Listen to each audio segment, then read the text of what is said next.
ゲーミングキーボードのソフトウェア的発達により、ラピッドトリガーなどが注目されがちですが、実はこれまでゲームを支えてきたメカニカルキーボードも進化し続けています。今回は世界で最も薄いメカニカルキーボード、ミステルエアー1ウルトラロープロファイルキーボードをレビューしていきます。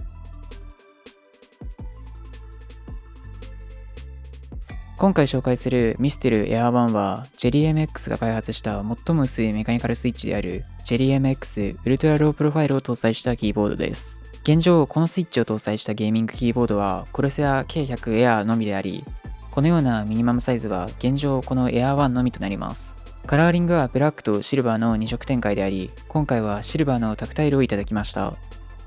本体の大きさは横約 300mm、縦 100mm、高さ 13mm であり、重量もわずか 300g 未満にとどまっています。接続方法は USB Type-C のみであり、配列は US 配列、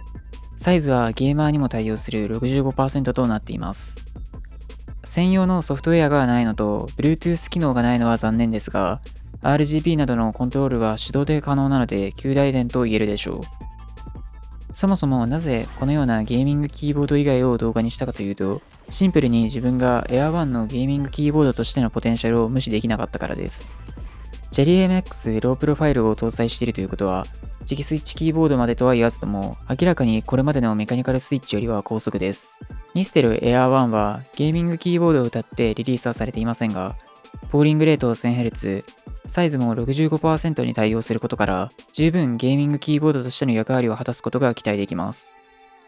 おそらくミステルとしては、オフィス向きや iPad などの携帯性の高いデバイスとの組み合わせを想定してリリースしたのだと思いますが、ジェリー MX ロープロファイル自体がキーストローク 1.8mm、アクチュエーションポイント 0.8mm と、磁気スイッチキーボードが登場するまで猛威を振るってきたシルバー軸やロジクール G913 のようなロープロファイルキーボードよりも数字的には明らかに高速です。まずはデザインから見ていきます。最初に驚くのは何といってもサイズ感です。厚さはわずか 1.3 センチであり、最も薄いところではわずか5ミリしかありません。G913 や全 AM キーボードと比較しても明らかに薄く、耐久性はやや不安があるものの、携帯性や利便性、Apple 製品との親和性にはかなり優れたデザインになっていることがわかります。ケースは CNC 加工のアルミニウムフレームとプラスチックのハイブリッド、キーキャップはスーパースリム ABS、さらに RGB バックライトまで搭載されています。また Type-C ポートが左右両方に搭載されていることも魅力であり、これは個人的に全てのゲーミングキーボードでも実装してほしいほど優れたポイントの一つです。全体的にかなりミニマスタイルを意識したデザインになっていて、デザイン性は私の好みを含めてかなり高いと言えると思います。おそらく皆さんが気になるのは打鍵感でしょう。スイッチは JeryMX ウルトラロープロファイルであり、今回のモデルはタクタイルという少しだけクリック感のあるモデルになります。一言で表すのであれば、これはほぼノートパソコンのスイッチと言っていいと思います。キーストロークが 1.8mm ということもあり、これまでの 4mm あるメカニカルキーボードとは打鍵感は大きく異なります。タクタイル軸ということからロープロファイルにしてはかなりスナップの効いた打鍵感をしていて、キースイッチを途中で止めるという概念がほぼ存在しません。最初にクリックするために力を加え、ある一定の力になるとそこから底打ちまで一気に押し込まれるような感覚です。そしてロープロファイルなので最初と最後の遊びがほとんどなく、本当に今までのタクタイル軸の中心だけを切り取ったかのような打鍵感のように感じます。私は最近磁気スイッチキーボードを使っていたこともあり、かなりリニア軸に慣れてしまっていたため、Air1 の 65g という大加圧と薄さにはかなり驚かされました。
そして気になるのはゲームでの使用感です。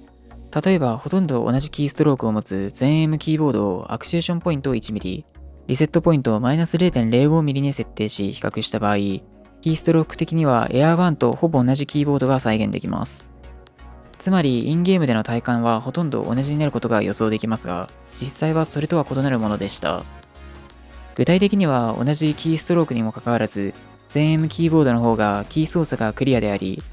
動き出しから静止までスムーズな操作感になっています。同じキーストローク、同じアクチュエーションポイント、同じポーリングレートにもかかわらず、なぜここまで体感に差が生まれるのかは分かりませんが、おそらくこれはオーカーツとスイッチの仕組みが関係していると予想できます。そもそもチェリーウルトラロープロファイルはゲーム向けに開発されたものではなく、あくまで通常のタイピング用途で開発されたものになります。故にタクタイル及びグリッキー軸しか開発されておらず、実際の操作感も全エイムのようなリニア軸を模倣した打鍵感とは大きく異なります。